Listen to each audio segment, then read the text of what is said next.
Going, guys. Do you need a book, a copy of the book to read? Well, hello. Oh, gosh. How's everybody doing? This is my first ever book signing or reading or anything, so this is super special for me. Hi. So I'm seeing everybody in the audience right now. It's making me really happy. So let's try that again first. How's everybody doing? Okay, there we go. So I'm super honored to be here today. I have been working on this book since 2010, so it's been an incredibly long process getting from, just the idea of a book then to having it sitting right in front of you. So it's a really surreal moment, and this is my first time ever, sitting in front of a group of people talking about it and signing it and, sharing some of it with you guys. So thank you all so much for being the first group of people to ever experience this with me. So thank you.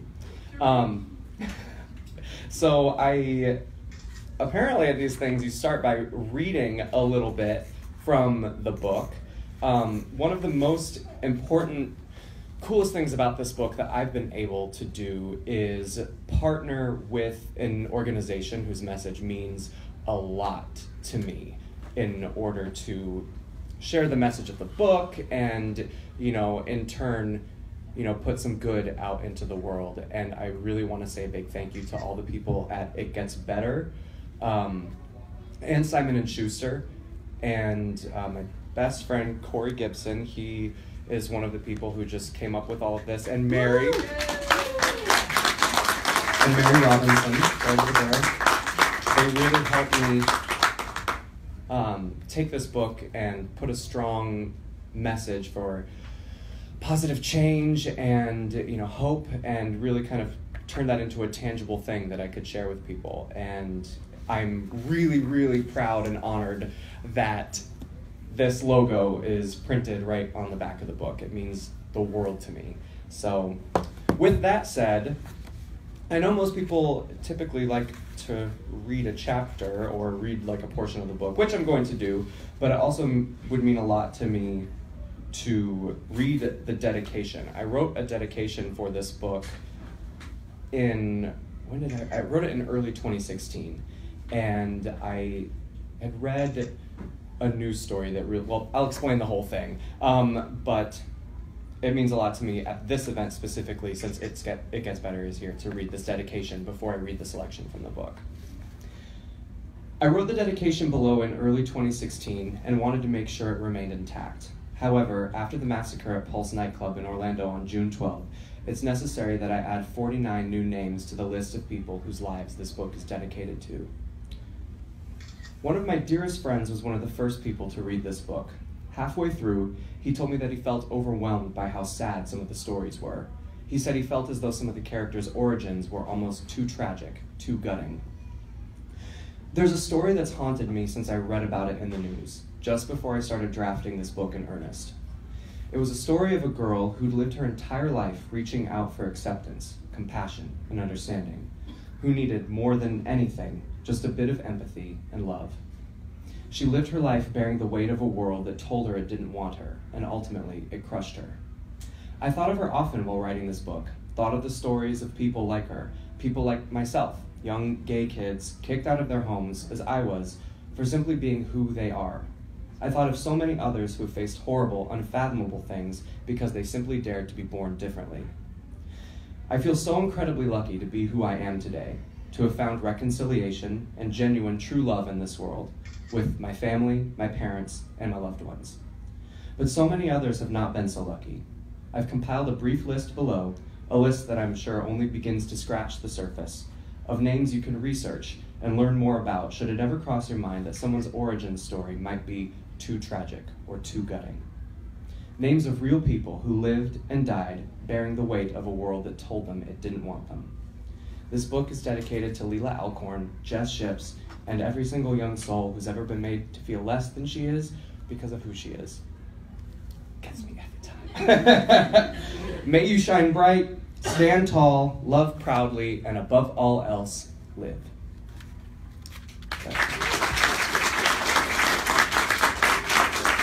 I always get real emotional, so bear with me with this. And now, for a little bit from the young adult sci-fi book that I wrote that has lots of action and stuff like that. So it's not all heavy like that. Chapter 1, The Running Girl. Run. Her heart pounded in her ears. The muscles in her legs burned, but the adrenaline wouldn't let her mind acknowledge the pain. Her feet slammed into the pavement and her eyes frantically, instinctively scanned for a way out. Any way out. The night air hung thick with the remnants of a scorchingly hot day, and the humidity was slowing her down. It wouldn't slow down the others, though. The others. It won't affect them, and they're all that matters. Don't let it affect you either. Run. But they were closing in, the men dressed in black. No matter which turn she took, which alley she went down, the pursuing footsteps were always just behind, unshakable, relentless. She needed to get to the canal, with the people in the little boats, tourists seeing the city, and restaurants with the patios. People everywhere, enjoying their carefree summer evening. The men dressed in black wouldn't follow where there were so many people, or would they? They were getting more ruthless and less careful in their efforts to be inconspicuous. But still, the men dressed in black wouldn't take her on in front of all those people, especially not when she had 3 with her now. No, they couldn't. The 3 of them ran just behind her, despite the fact that they could have easily outdistanced her. She was guiding them to safety. She'd led dozens, if not hundreds, to the underground already. She was to be trusted, and had more than proven herself. The youngest had just turned 18 last night and was still weakened from the excruciating headache. She knew his brain felt like a balloon that had been filled triple, quadruple, 100 times its normal capacity. It was hard for him to run. His reflexes weren't quite as sharp as the others yet. And he was the first to go down. The whizzing sound of the single taser rifle shot was all she needed to hear to know time was running out and that they were about to be overtaken. She turned slightly and saw the men approach her fallen lamb, thrusting a thin metal shaft through his temple, right into his brain. He didn't even have time to scream. One by one, the cells in his body disintegrated, then exploded in a brilliant flash. How many times had she seen this same light from her periphery? Another young life exploded as she fled.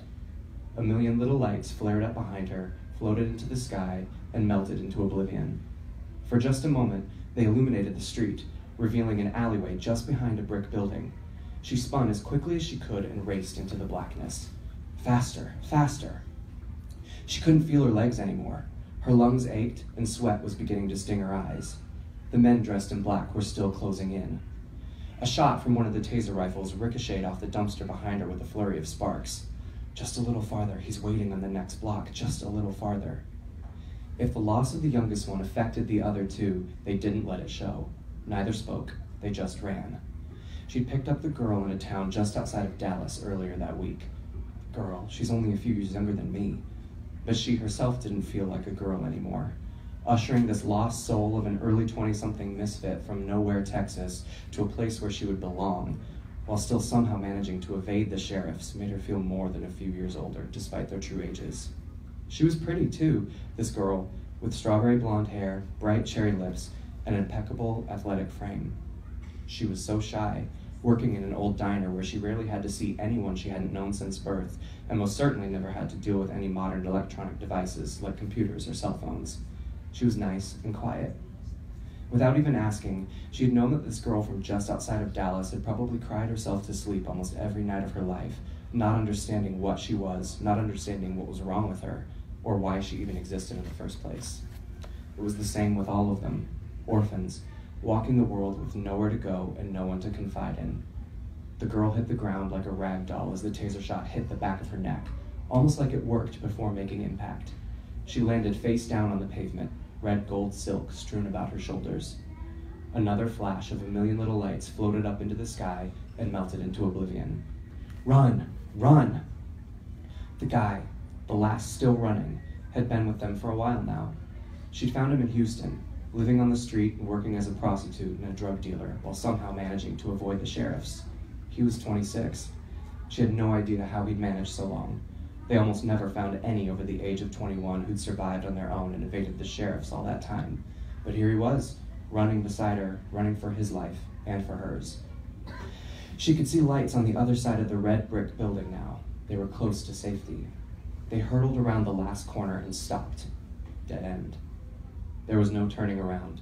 Footsteps were already rounding the corner behind them. The only escape was a tiny rusted metal ladder scaling the side of the building to their left, but there was no way to climb it without giving the men ample time to take them down and kill them, just like they had the others. Without a pause, the lost boy from Houston grabbed her hand and looked into her eyes. Knowing and death and hope and gratitude passed between them. He turned to face the sheriffs coming down the alleyway, lowered his hands, and let the light start to glow within his eyes. The air in the alley began to prickle, and the thick moisture that clung so deeply to her lungs seemed to wick itself right out of the atmosphere. Tiny red particles of light drew into his fingertips and gathered like fireflies in a jar. They rapidly swelled and flared up into a blinding light. At the same moment, a giant wall of fire severed her from the boy and the men pursuing them. She could still make out his silhouette on the other side of the massive blaze, a solid wall that reached the roof of the buildings on either side, standing still, standing tall. Completely isolated behind the towering inferno and completely unable to help him face the men, she turned and raced up the rusty ladder. A crack of lightning and a deep drumming roll of thunder pealed across the sky. Each rung was slick with her own sweat, and she could feel blisters forming.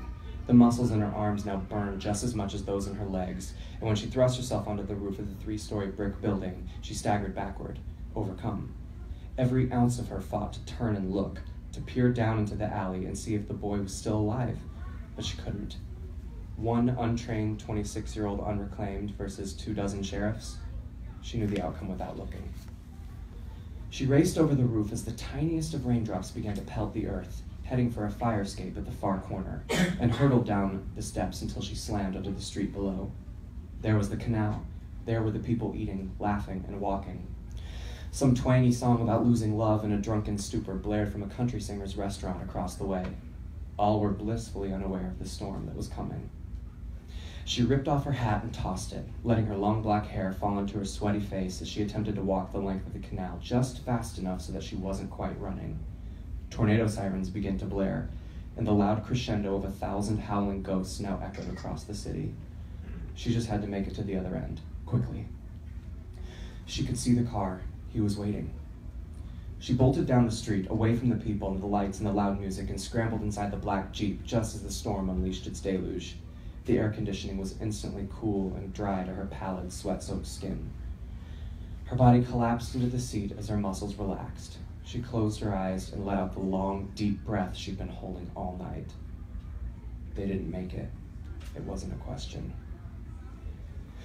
She looked out the window, back toward the people scrambling to find shelter. Just go. We need to get out of here. He put the car into drive and sped off into the night. They would have to leave the city tonight. The increasing presence of sheriffs in this part of the country was disconcerting enough, but this many in a city this size meant it would be that much harder from here on out. They had to find more. They'd been tasked with a mission so important that only a few within the underground even knew it existed, and they needed more in order to achieve it. How would it be possible if they were now being ferreted out and killed the day after their 18th birthdays? The sheriffs were getting too good at this, too efficient. They would need a significant amount of help very soon, but they both knew that that help would never come. He didn't take his eyes off the road as he put his hand gently on her leg. You did everything you could. She squeezed his hand in reply as a heavy single tear welled up in each of her eyes. She closed her eyelids and tried to halt the gathering tears that had fallen for so many others before the young boy, before the girl with the bright cherry lips, and before the young man with so much hope in his eyes who'd been so lost for so much of his life and never knew why. She tried to save them, tried to help them all, tried to bring them to a place where they could be safe and not hunted like wild beasts. So much weight on her shoulders now. The fate of how many? Thousands? Tens of thousands? She didn't know.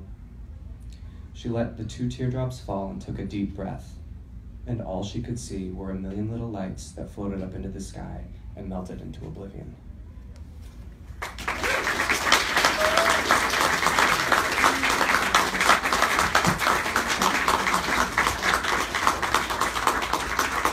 It's very lighthearted and hilarious, and you'll laugh the whole time. Okay, so now this is the portion of the afternoon where I take questions. So if anybody has any questions, I'd love to answer them. What inspired the book? The book was inspired. I released my first album in 2010. It was called 8-Bit Heart. And the album was kind of tied together by this concept about a boy who was a robot and needed to find love in order to become real.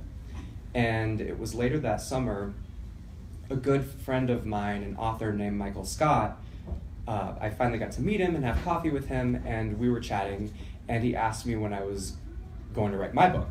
And for me, writing a book was always kind of one of those like abstract dreams that's like, something you can do later on in life when, you're, wise and have, lived through experiences and, your life has quieted down. And it just seemed something that was really far away for me. And I told him as much, and he replied, no, you've already started writing your book with this album. Like, this story is in this album that you just put out. And I just said, oh my gosh, you're right. This is the book that I need to write.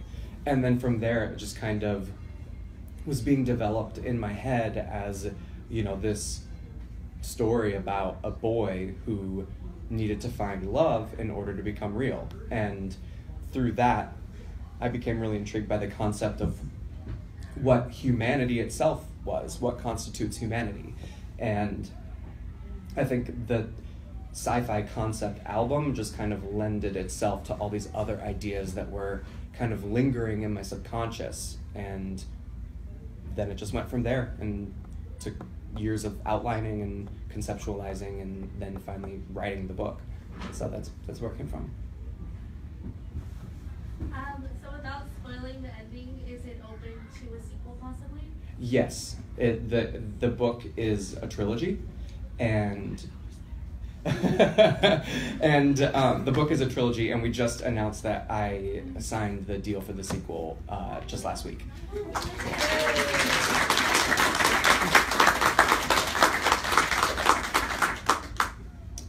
Any other questions at all? Yes. Why did you choose Hope.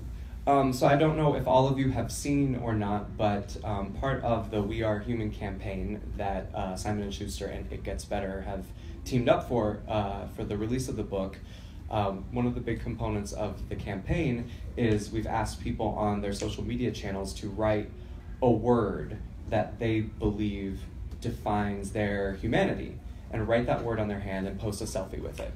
And for mine, for the first one, I chose the word hope as what makes me human. I think hope is kind of one of the strongest essences of love that humans can achieve, and I think that's one of the most beautiful things about humanity and humans in general, is that even in the darkest of times, no matter what we're faced with, no matter what conflicts arise, no matter the political climate, no matter what is going on, humans have the capacity to love one another, and through that find hope that things will get better. To make it full circle. So yeah, that's why I chose hope. And there's so many faces out here that I want to just say hi to right now. Yes. Can you talk a little bit about how real science and technology inspired this book? Yeah, well, I've always been a super geek, so like reading, I'm always on like The Verge every day, like the website The Verge. It's kind of like the new like popular science magazine. The Verge of a Breakdown. No. No, but like Gizmodo, like Engadget, all these sites, like I'm always just kind of like constantly digesting, like science and tech and things like that.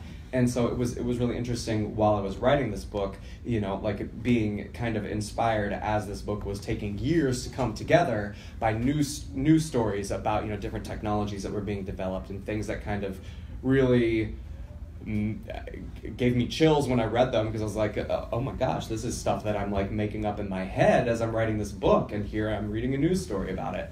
So there was a lot that was really directly influenced by things that were popping up kind of in science and technology news as I was writing it.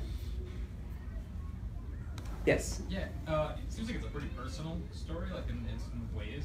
How much of yourself did you feel like you really, if you did, write into the characters? It's so interesting because, technically, well, thank you. That's a really good question. Thank you. Technically, this book is, it's sci-fi, it's fiction. But, especially coming from a songwriting background, and this being my first book, writing music has always felt like pouring your soul into something. And whenever you release that, that's a piece of you that you have put out into the world for people to claim as their own. And with this book, that feeling is so much more intense than I anticipated. And how much of myself that I poured into it, I didn't even really realize how much of myself had gone into this until it was finished. There are little things that are in the book, from my life. Isaac, when you first meet Isaac, the house that he lives in was my grandma's house in Missouri, and where my mom grew up. And so I have all my family, when they got to read the book, they kind of called me immediately, like, oh my gosh, you put grandma's house in this. And so so there's like little things like that, but in a broader sense, I mean, it's like my soul is in this book. So much of like my reason for being has been poured into this book. Just in terms of like the message and the scope of what all these different stories in here really mean, and what they ultimately lead to, by the end. Not in even necessarily this book, but the projected end of the series, once all the books have come together and Isaac's full story has been told. There's everything of me in it. I haven't asked you this personally, but why did you choose Isaac?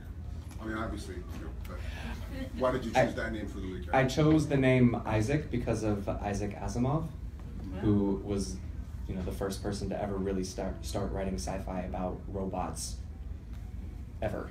He's kind of like the father of robots. So that was, as soon as I started conceptualizing the book, that was the name. You just spelled it like this. Well, that is his name. I know. You spelled it the same way? I think. No, with the C. Gotcha. Okay. Yes. As I prepare to read your book, which I can't wait. Yes. Which chapter was most difficult for you to write?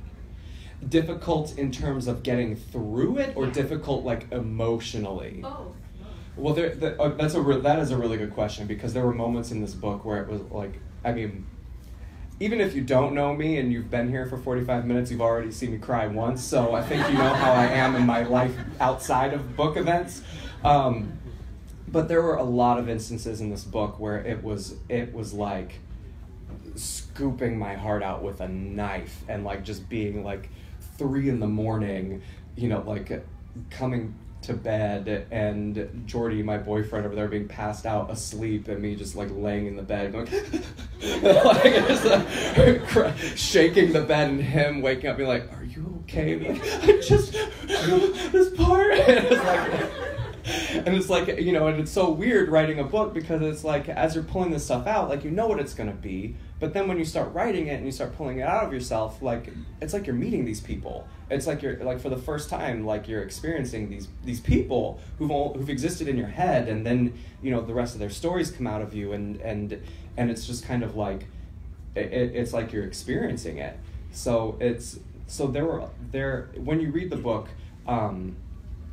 quite controversially, I wrote this book where every other chapter is a backstory of another character who is eventually woven into Isaac, the lead character's life, in some capacity. And so every time you get past one of the protagonist chapters, like the beginning chapter that I just read aloud, I never mention her name or anything like that, but you get a glimpse of this person's life and a little bit of backstory about why she is significant in this broader story being told. And then eventually they get woven in. So there are several chapters of those other characters where I was able to write a full story arc, whereas Isaac is not a full story arc in this book. But with those other characters, by the time I got to the end of some of them, I was just like, I can't write for a week. Like, I need to I need to step back and just cry it out. And so I think there are several of those. There's 2 moments in the book that I couldn't even edit without just like having a breakdown, and those were very, very emotionally difficult. And then there's one long sequence with Isaac where it's like 150 pages of nonstop action, and that was actually physically difficult to get through. like oh, I gotta finish this. So yeah, so 2 different versions of what was difficult there. Yes. So going off kind of what you just said, did you Yes. always know that you wanted to go back and forth with like the backstory is in the present, or is that something that just kind of happened? That's really interesting because the initial concept of the book was for it to be released as a serialized novel. So initially, when we first did the book deal and everything, like the original concept for this whole story was that it would be released in small chunks, where the reader would get a backstory and then an Isaac chapter, a backstory and then an Isaac chapter. So it would be almost kind of like small little novelettes with a prologue that was basically a new character that you don't meet until later on. Pardon me. But then once it started coming together, all of it as a whole, it just became really clear that we wanted to pair it all, we wanted it to be released at the same time. So that is where the concept originally came from. And as I started writing it, as like the first draft was being finished, it just became clear, if I want people to, really get into this journey with Isaac, they need to have his whole story right there, and we can't chop it up like that. But I wanted to keep that kind of spacing intact. Any other questions? Yes. The cover of your book is really engaging and Yes. Is there a story behind that? I am obsessed with the artist who made this cover. As soon as I knew that this book was happening, there was a book that came out last year called Armada by Ernest Cline, who was so gracious enough to blurb the book. But this book came out last year called Armada, and I remember seeing on different sci-fi fan websites this book cover announced and released, and I just thought it was the most beautiful thing I'd ever seen. And so I researched who made it, and it's this artist named Will Staley. I still don't know how to pronounce his name. Staehle. But I looked at some of his other pieces of art. He did A Darker Shade of Magic by V.E. Schwab, and some other stunning covers. And so as soon as the deal started to move forward with the book, that was one of the first things I said. I was like, can you get Will? Can you get Will? And they didn't bat an eyelash, and they hired him, and he was available. And it was a very long process getting this cover, like 8 months, almost a year getting this cover, and he had to have made 300 covers, and we finally got this one, and as soon as we saw it, we were just like, that was it. So I'm really proud of it. Anybody else? Yes? Well, I noticed on the cover you have the triangle, and in the clip that you showed, Yes. you have a triangle on your wrist. Yes. Is there something symbolic of that? Well, the triangle, when you read the book, it becomes a part of the book itself, within the plot. Robots, as they are in this book, are able to identify each other by a small silvery triangular birthmark that develops in their skin when their cells manifest on their 18th birthday, and it allows them to identify each other. And so that's the significance of it. And in terms of just why I chose the triangle itself, there's a lot of just ancient symbolism with the triangle, and what that kind of means, and just numerology, the number 3, and all of these things. There was just a lot of symbolism with the triangle, so that's why I chose it.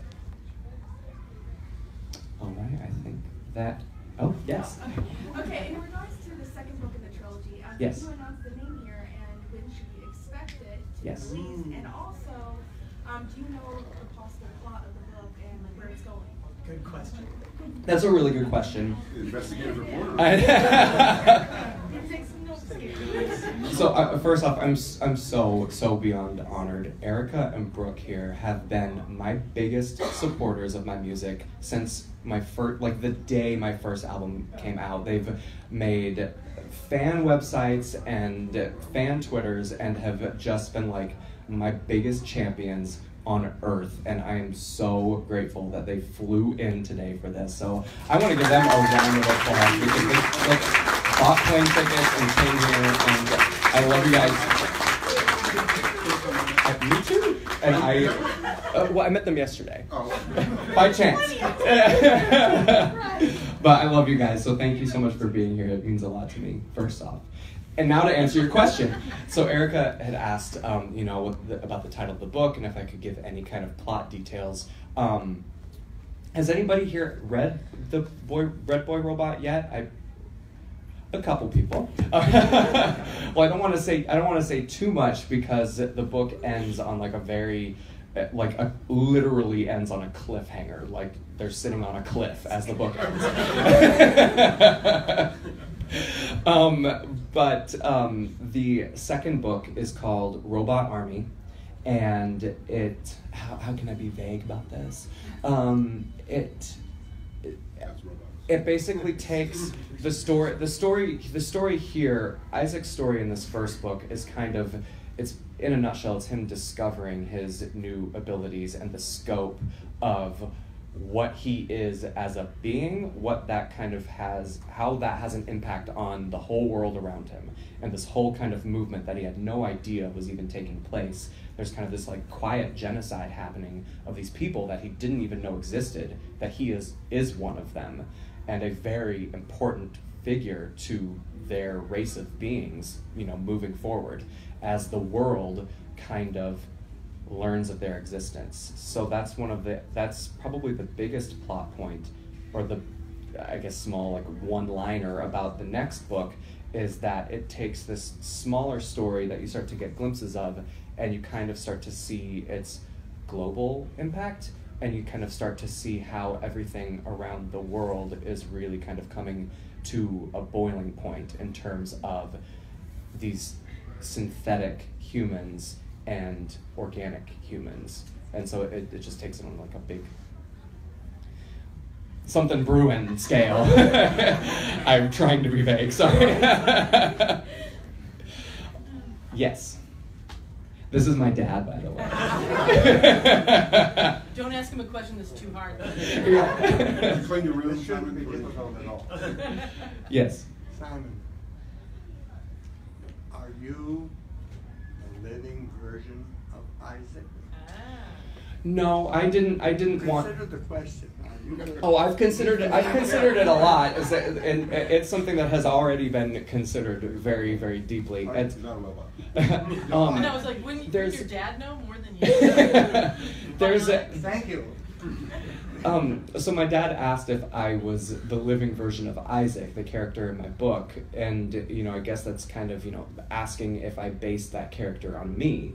And I think when you write anything like this, you do pull a lot of stuff from your life. You pull a lot of stuff from yourself, and especially writing about a kid whose story metaphorically is so representative of my life. And I think a lot of that just really comes naturally, stuff from your life and real things being in there. But I wasn't trying to write myself as Isaac, or trying to write Isaac as some sort of autobiographical character. There are a lot of elements, but it's not supposed to just be me. It's not at all. Yes. How many times have you reread the book during the making of it? How many times have I reread the book during the making of it? So many times. Too many times. It's like the music listening to. So it's a very weird process, writing a book and making a book and getting it to the point where it's all finished and printed up. And I think I've read this book 15 times, like more than 15 times, something like that. But you have to read it and reread it and reread it a lot. So. Can you start again? All right. Last question. Yes. Because while I did start in 2010, I had such an interesting, unique publishing journey. I met the editor of my book, Michael Strother, as a fan of my music on Twitter. And I don't know if you follow him, but he's at Cupcake Andy on Twitter. And up until that point, my interactions with him, because his picture on Twitter is just a little cupcake, was just always kind of like, thanks, fan, like, you're a cupcake, so. And so then it was like in fall of 2010, I had started outlining this book, and I was really, starting to run with it. And I wrote a tweet, and I just said, do any of my followers know anything about YA publishing?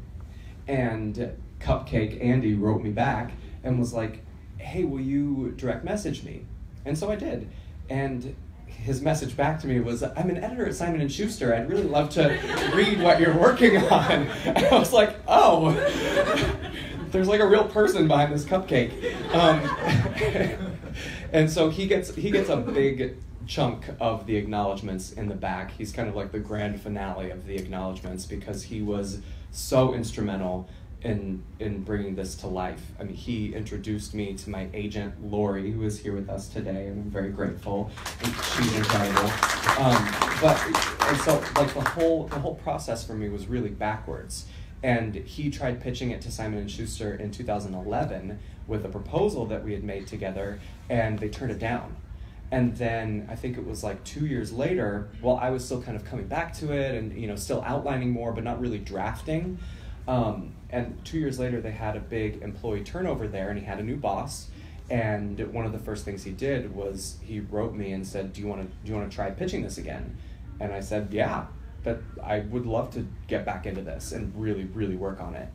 And so then we worked on a proposal, and I finished about the first 100 pages of the book, and we did the deal. And then after that, I procrastinated for several months while letting anxiety bubble up.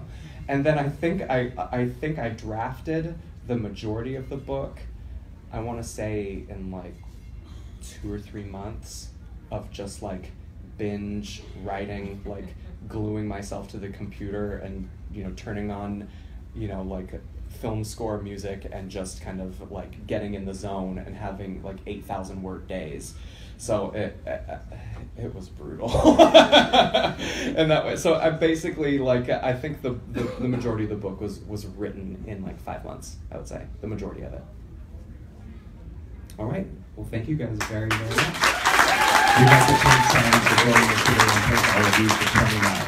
If you don't have a book, you can go right back here to the cashier, pick one up. If you do have a book, we're going to bring you up one row at a time and sign. We'll be more than happy to sign your book.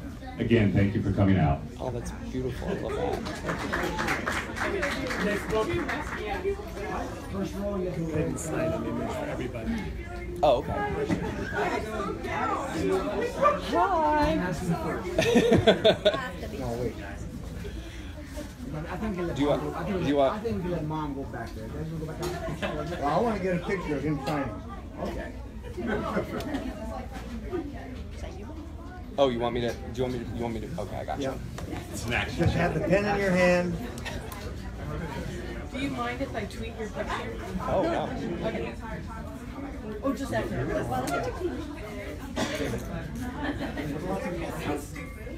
You said when we go back. Do you want me to take some for you? Yeah. Yes, please. Thank you.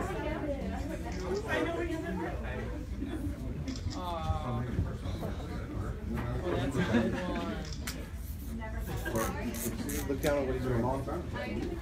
Oh, it's okay. You guys can look up at me. Look at me. Thank you so very much. Yeah.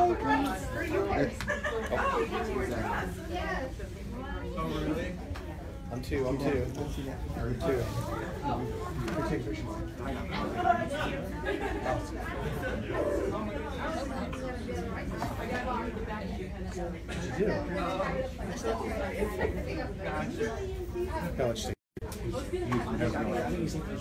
Oh. Not family member, but keep on trying. Yeah, nice to meet you. Hi. Very proud. Very hard. Oh, good. I'm crying again. Gotcha. Yes, everyone. I know, it's like, it's the person that involved.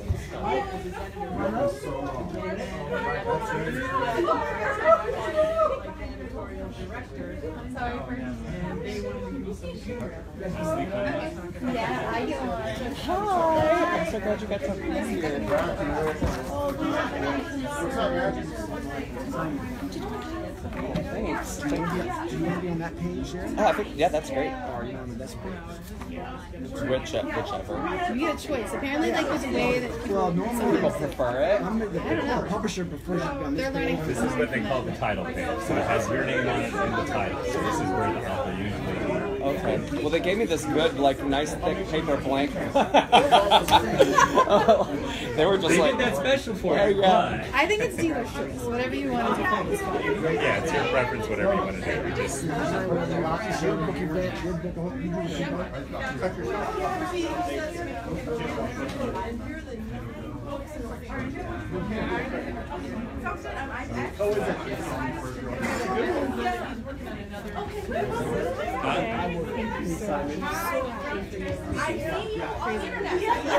I'll be in the chat.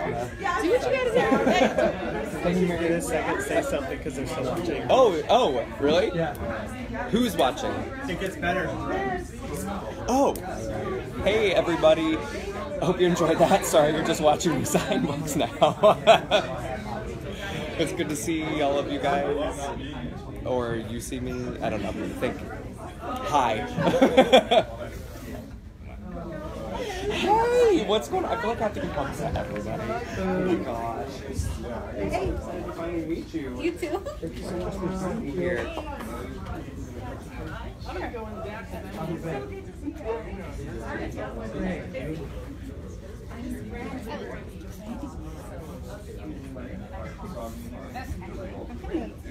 I'm not that. Thank you. Oh my gosh. We will chat in a minute, but I'm so glad that I got to meet Thank you. you too. Okay, there is no cashier. Hi. Whose book is this? It's mine. Oh, okay. Oh, okay. What are the... Oh, I'm supposed to be signing these to give to people. Oops. Yeah. So. We'll just pause for a second. Yeah. Oops. Now I know why I didn't bring my book. You did so good. That opening had me crying. Had me crying It was too. really intense.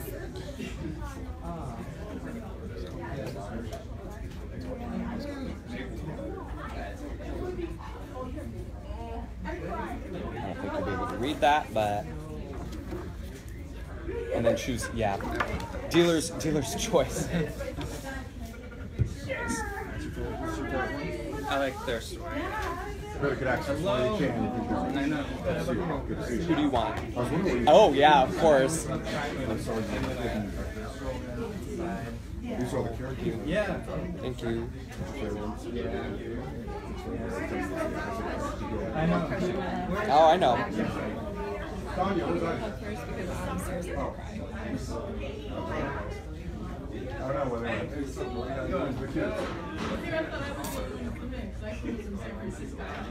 Everyone said that to me. I don't think I'm supposed to do it. I don't think so.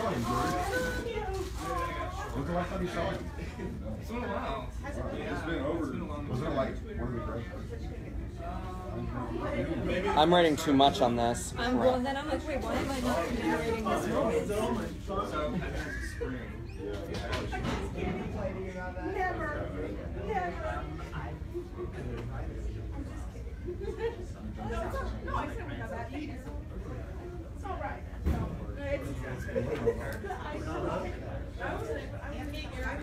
Did you say Started a third book right there. I know.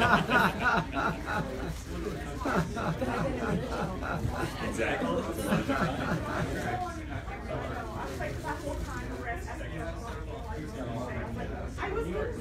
Oh, I did a new weird signature for you, so.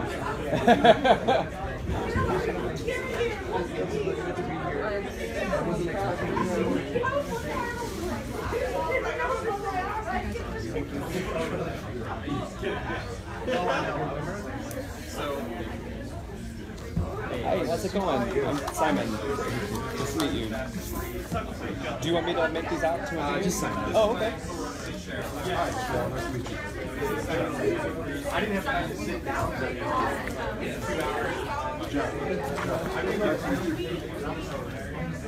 How did you decide to write it? The story about it. Oh, I had an album that the first song in it was called Boy Robot. Yeah. So that's how you did it from all. Yeah, so it kind of was inspired by music. Yeah. Nice to meet you. Hi! Oh my gosh, I'm so excited to meet you. I know. And I'm so soon. In full, like, oh, don't. Simon, nice to meet you. I'm the literal worst because my creator still hasn't arrived yet. Well, we also have character pictures to sign, so you guys can each choose one. Yes. Plus, I'm a big sci-fi fan from the beginning. So have his name based on Isaac Asimov. Oh, thank you. What's your name? Oh, sure. It's ULDIS. I had to meet somebody with the only name weirder than Yeah, so we share a common pain about having to, always explain our names to everyone else. I get it. Here you are. And we're actually, I don't know what she's told you, but we're neighbors though. Like you guys live you guys just, Jordy, my girlfriend and I, we just moved to Moreland, Virginia. So we're like a mile away from you guys. It's crazy. Seriously. It's CALEB, right? Okay. I like because your Twitter handle, McCaleb. Oh yeah. Is that actually? My first name is Michael, and my middle name is Caleb. And so when I moved to LA, all my friends started calling me Mike Caleb. Gotcha. I didn't know if it was like some unique, like a Russian or like Yugoslavian name that I didn't know. Very distinct. I totally, one of my best friends thought the same thing. I know, yeah. I had people who were like, oh, Michael, but that's a joke. That's close, but far. They're Amazon is my mortal enemy right now. It's, you know what? It's been such a weird thing. Like this book has been on sale in like physical locations for like 2 weeks now. Like popping up everywhere. It's not supposed to be on sale until Tuesday. Right? No, I have like 12 books on order. Like they're like shipping next week. Shipping 2 weeks from now, right? I was like, okay, well, please, if I could get these before 2018, that would be great. Yeah. Should I take a picture? Oh yeah. We got a whole in-house crew. Some guy was holding the thing, so it's like it has like soft focus. I think that Barbara Walters filter right now. I did the simple shot.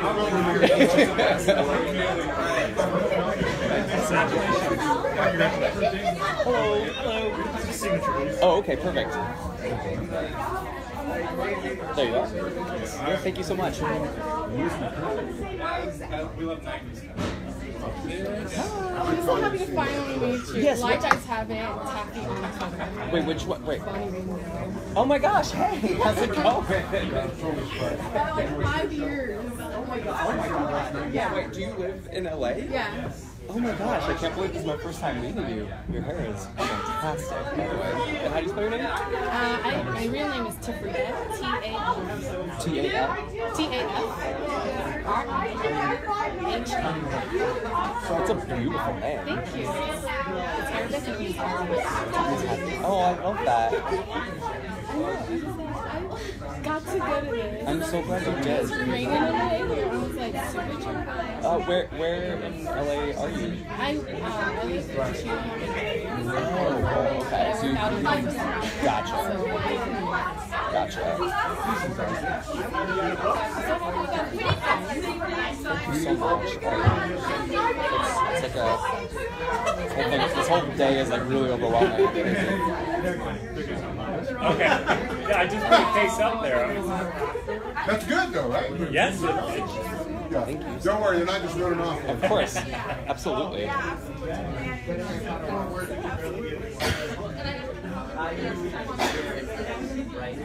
you. Counting, I'm just taking pictures. Gotcha. Oh, do you want one of these? Wait, these two. I love all of them. Like, I'll go with the girl. We do it every day. Kamea or V? Kamea. No, the artist is he's right over there wearing he's in the white shirt right back there. Yeah, there you go. Good to meet you. Hey, how's it going? Good to see you. I know you guys. Did you guys just drive down today?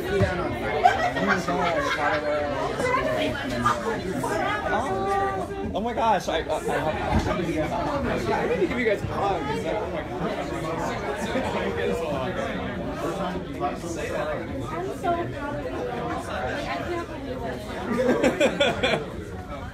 I can't believe I'm seeing you guys. I get like it's just like. Apparently, I have my recent treatment only because I'm like a super brain. Oh, that's amazing. Yeah. Oh, that's so cool. Oh my gosh.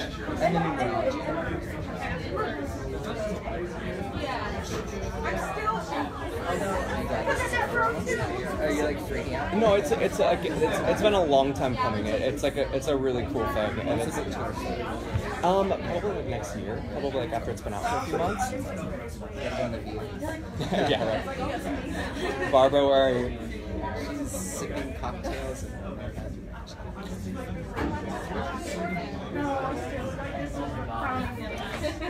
There you go. And do you want one of these guys? I do, yeah. I want an Isaac. Isaac? Yes, please. Can I get a picture too? Oh, of course. We have to get an updated picture. Yes. Yeah. Can I come back here with security? Gonna Yes. film me?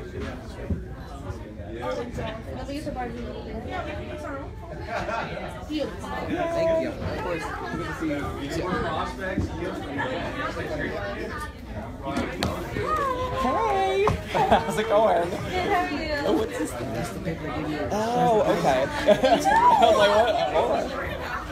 Oh my gosh. So, have you guys been having fun? Yeah. I was just telling you about how when I came down for the Roxy show, I always find those glasses that you give me, like all around my house. And like I just saw them the other day. How many did you wind up getting? I got one. Oh, okay. Yeah, but I just always show up. I lose everything. And I found them on my kitchen table. And I was like, I should take those. And I was like, I don't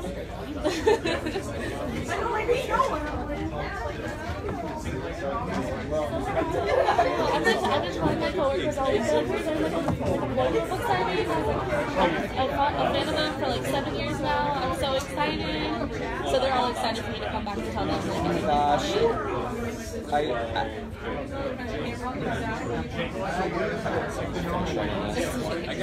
I'm like writing novels in everybody's books. That's good. But seriously, thank you so much for coming. Like Jeff, can I get too close? so much. You guys are coming. Can I take a picture with you? Can I have you now? Like stand up and have me. Let's do a picture.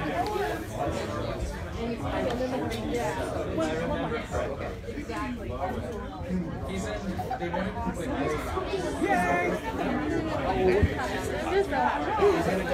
And then, do you want one of these? Yeah, I got the little. Listen. Oh, perfect. I want them all, but I can't have them. Pick your favorite. Let's just give them each. Oh, really? I think we have enough. And then I'll sign the eyes. Thank you, because they're all so pretty. Is he the same one that did the cover? No, it's a different artist. So much talent. these are different ones. He's got all of them. Thank you. I appreciate it. Bye, guys. Oh, is this yours? They let me jump I had to try to chase me down. Well, thank you. Thank you. I appreciate that. I'm gonna make sure they have those. Okay. Which one do you think I should get? I beg your pardon? Which one do you think I should get? Isaac? Isaac. What are those signs? These are character portraits that Patrick drew for the book. How much are those? They're for free. You'll get a set. A set? That's pretty good. Are you legit? All my eyes?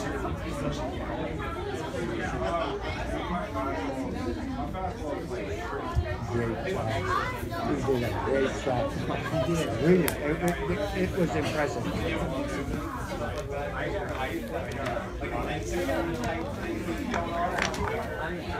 Alright, those are for you. Oh, yes, of course. Just JEFF?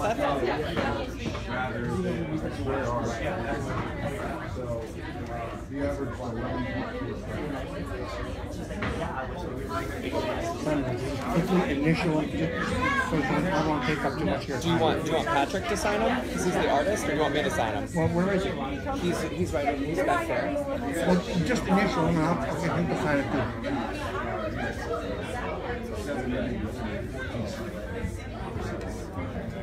And you know, I can sign these at home too.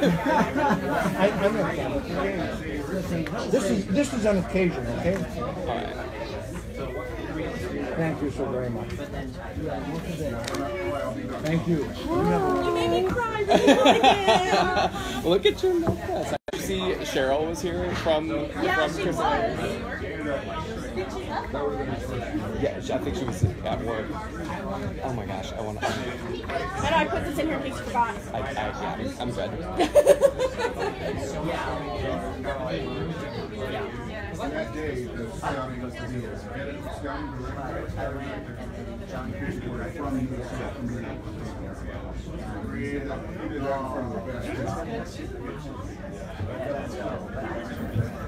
I mean, yeah, no, minor league coordinator things. The only you give up a home run all season. The only player to not give up a home run. You gotta give up 30. You're gonna play off. You're tired. I could feel my arm, but I was still like going. Thank you. I'll take a picture if you can. My mom wants to see.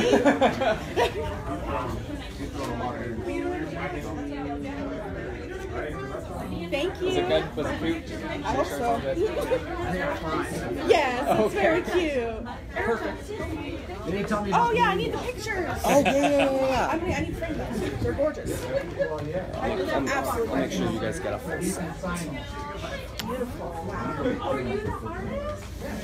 Find a way to get them safe home. Do you want me to sign one of them, or do you want? Sure. Or do you want them like pristine? No, sign the first one. I'm good with that. It'll be the centerpiece. There you go. Beautiful. Thank you. Oh yeah. I'm sorry. I forgot I was flustered by everything. Put a little heart in your name. There you go. Bye, Moni. Hi. You made me cry. She cried. I was loving Erica. Like, I'm tiny.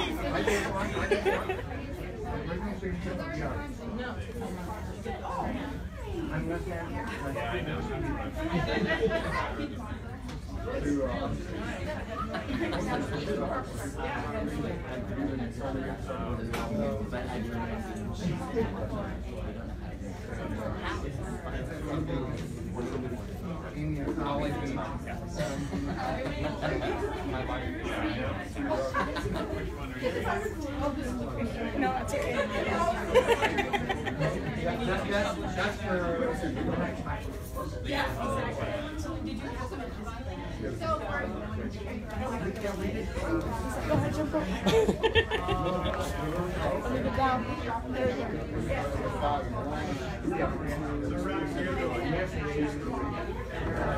Let's see, is it good? We gotta check.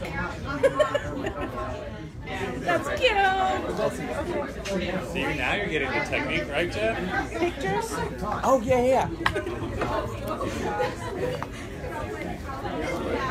Here, I'll send that. I'll send the first one for Erica, so I'll do the same here. Thank you. Hey, how's it going? Good. I feel like I need to give you one. How are you? I'm so good. I feel so silly that this is like our first time finally. You know, it's okay. Meeting.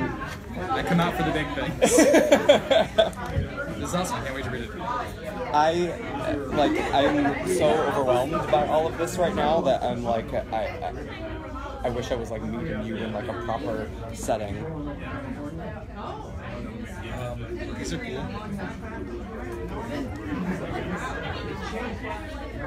I guess they'll make more sense after I read it. Yeah. It's the artist who did these is here right now somewhere, but he's like in the back talking to your agent. Oh, yeah, he's like incredibly talented. Sweet. Well, let's grab coffee sometime. Please, I would really love that. That would be awesome. Cool. Congratulations. Thank you. Yeah. Good to see you. You too. Hi, how's it going? Are you local here in LA? Oh, awesome. Do we talk on Twitter or Facebook a couple times? I think I do music as well. Oh, amazing! Awesome. I'm very excited. I've heard a lot of good things about it. Oh, thank you. Darren Sanders from this movie is he got one of the advance copies. And oh my God, that's incredible. What's his Twitter? Do you know? Oh, okay. I know so many people through Twitter. That's just like my default. Like, wait, who is he on Twitter? I'm so bad. See, Twitter, Facebook. Gotcha. Twitter I love so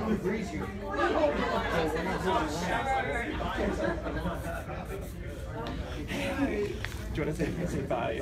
Oh, we're finished. Oh my gosh, I didn't realize this thing is still going. I feel. All right. Thank you so much to everybody at It Gets Better. I am so grateful to have you be a part of all of this today, and all my love to all of you out there. Bye bye.